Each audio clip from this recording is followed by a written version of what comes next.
Imagine, if you will, a famous and rather large 1950s TV lawyer, a New York attorney that befriended a former president, turned media personality and a former Canadian radio host walk into a bar. And here is what their barroom conversation would look like. All right, buckle up, folks, because we're diving deep into the twisted possibilities of American politics. Picture this, a catastrophic scenario where either Trump or Biden, those two elder statesmen battling it out for the White House, suddenly can't run anymore. We're talking about dropping dead, going off the rails, or just plain quitting the race. And let's be real, with these geezers pushing well past the average life expectancy and showing more signs of rust than a '76 Chevy, it's not exactly far-fetched. Biden's stumbling through like he's lost his marbles, and Trump? Well, let's just say his rationality's taking more vacations than a beach bum in Florida. He reminds me of that incompetent prosecutor, Hamilton Berger. Now the Democrats and Republicans are at each other's throats, squabbling like toddlers over whose candidate is more likely to keel over. But hey, there's more drama to come. Trump's flirting with a potential jail sentence, so if that hammer drops, the GOP's in a panic. This will really send Marjorie Toilet Green's knickers for a twist. But wait, there are rules for this madness, buried deep in the political playbook. If one of these relics bows out before their party's convention, it's like throwing gasoline on a wildfire.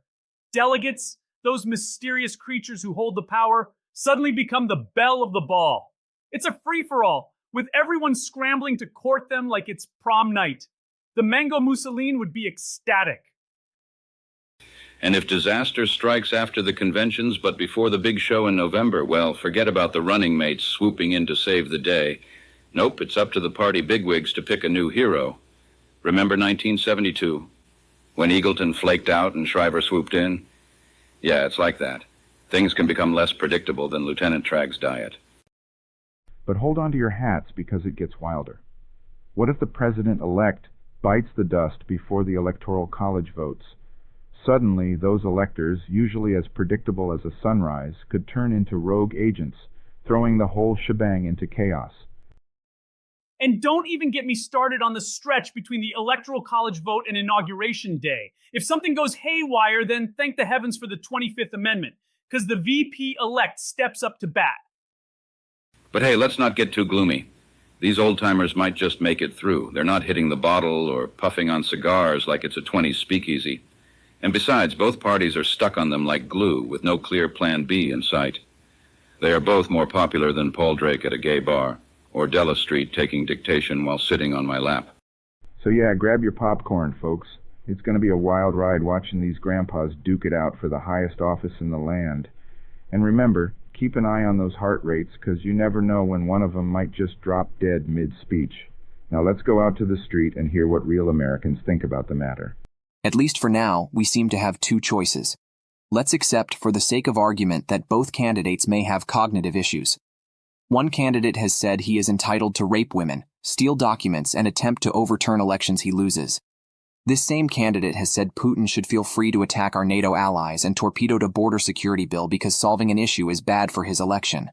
This same candidate says that women who seek abortions should be punished. I worry less about what Biden says in error than what Trump says when he is supposedly lucid. You're in fine form this morning. I'd add that Trump has also said he'd terminate the Constitution and be a dictator only on day one. Thanks. The list probably could have gone on for many pages. Undoubtedly. The best thing that can happen is if both of them somehow drop out of the race. The race then will be between Haley and Newsom, Pete B/Whitmer/ etc., which is far better than the two that are running now. It's sad that we are stuck with these two. Only on day one is kinda like an alcoholic who only has one drink and a bartender who keeps filling her up. Yup, he could do a lot of damage on day one. Shamefully, most Republicans said they don't have a problem with this. Joe Biden released 17 executive orders on day one. Trump's reference to being a dictator on day one only was clearly a reference to his intention of releasing a slew of executive orders on the first day of his presidency, as Biden did. Keep in mind that Trump is a master at the rope-a-dope strategy. He says crazy things to get people's attention and then lets his opposition make fools of themselves after they lose their minds. Don't fall for it. It's a cheap trick. You think Biden has cognitive issues because as a stutter he has to think out the words? Because that hack Hur deposed him on the day after the Hamas attack in Israel and had more important things to do than that deposition. Yes, Biden is 81, and I think he is doing a pretty damn good job. I get that negative partisanship is en vogue right now, but when the best rebuttal to legitimate concerns about electing someone that, in a best-case scenario, would end his term as an 85-year-old is, I know you are, but what am I? That is a problem. Anyone that genuinely cares about stopping Trump should get their head out of the sand and acknowledge that Biden's age is a major issue. Even if you believe that Father Time will give Biden a pass, most don't, and refusing to acknowledge just how vulnerable he is on this issue is irresponsible. Huh? An older man who takes good care of himself, has decades of experience here, and on the world stage surrounds himself with very capable people, versus a moronic piece of floating garbage who wants nothing more than to tear it all down and burn it all down. Gee, I don't know. Tough call. As others have said, I'd vote for a houseplant over Trump. A very, very big problem. As Tumulty points out here, the majority of the polls show the majority of voters, often the majority of Democratic voters, believe Biden is too old. If we insist on Biden, we are actually helping to elect Trump. We, the voters, were denied any realistic chance to choose a different nominee because Ruth Bader Biden refused to step down. He needs to step down now. This is not because of the Hur report, although that doesn't help. It's all those things we all see with our own eyes that leads to the majority of Democrats wanting someone else. His mic cut in Hanoi with his handler shuffling him off the stage, his hiding from the free and direct advertising to 123.4 million Super Bowl viewers, and seemingly hiding out from public scrutiny overall. You've been a great president, but please step down. Biden also surrounds himself with a cabinet of competent people, and Trump has a previous cabinet who say he is not qualified to be president. Trump surrounds himself with a cabinet of yes people so he can play bully and do as he pleases. Biden has done more for the country than Trump ever even thought about doing. No-brainer Trump cares about himself and appearing like a president, and President Biden understands the job of president and actually does the job well. Trump will again surround himself with his corrupt family. I don't think so. His sons are so stupid that even he doesn't trust them, and Jared and Ivanka want no more of this.